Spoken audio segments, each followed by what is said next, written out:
भाजपा सरकार बनते ही बंगाल की पहली कैबिनेट बैठक में आयुष्मान योजना होगी लागू। बंगाल के चुनावी इतिहास में पहली बार बिना किसी हिंसा के हुआ शांतिपूर्ण मतदान। जनता ने विभाजनकारी और समाज को बांटने वाली राजनीति को पूरी तरह नकारा।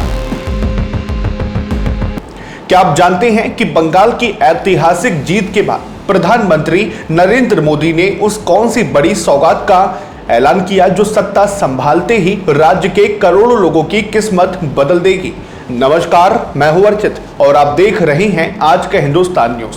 पश्चिम बंगाल के चुनावी नतीजों ने आज पूरे देश को चौंका दिया है। भाजपा की इस बम्पर जीत के बाद प्रधानमंत्री नरेंद्र मोदी ने दिल्ली मुख्यालय से एक ऐसा संकल्प साझा किया है जिसने बंगाल के भविष्य की नई लकीर खींच दी है।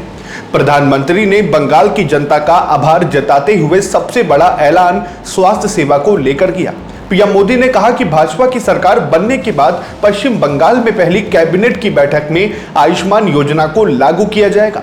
उन्होंने साफ किया कि अब राज्य के लोगों को बेहतर इलाज के लिए भटकना नहीं होगा। पीएम मोदी ने राज्य में दशकों से जारी सियासी संघर्ष पर कड़ा प्रहार किया। उन्होंने कहा कि आज जब बंगाल ने परिवर्तन के नए दौर में प्रवेश किया है तो मैं बंगाल के हर राजनीतिक दल से एक आग्रह भी करना चाहता हूं। बंगाल में बीते दशकों में राजनीतिक हिंसा की वजह से न जाने कितनी जिंदगियां बर्बाद हो गईं। मेरा स्पष्ट मानना है कि आज से बंगाल की इन चुनावी आदतों में बदलाव आना चाहिए।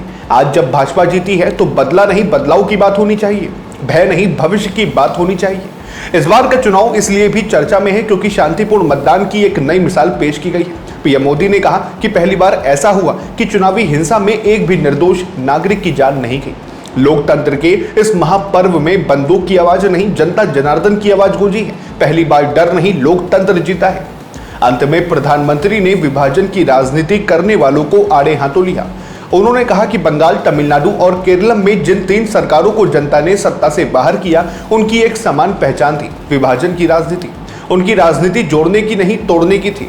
कभी भाषा के नाम पर विवाद खड़ा किया गया, कभी खाने पीने की आदतों को लेकर समाज को बांटने की कोशिशें हुई, कभी अपने ही देश के लोगों को तक बाहरी कहा गया। लेकिन भारत की जनता ने इस राजनीति को साफ जवाब दिया। देश ने बता दिया कि उसे विवाद नहीं विकास चाहिए, विभाजन नहीं विश्वास चाहिए। निश्चित रूप से प्रधानमंत्री का ये बयान बंगाल में एक नई राजनीतिक संस्कृति की शुरुआत का संकेत है। फिलहाल आप क्या मानते हैं कमेंट बॉक्स में जरूर साझा करें। फिलहाल के लिए इतना ही। लाइक करें, शेयर करें और सब्सक्राइब करें आज का हिंदुस्तान न्यूज को। फिर मिलते हैं एक और नए अपडेट के साथ। तब तक के लिए नमस्कार, जय हिंद, जय भारत।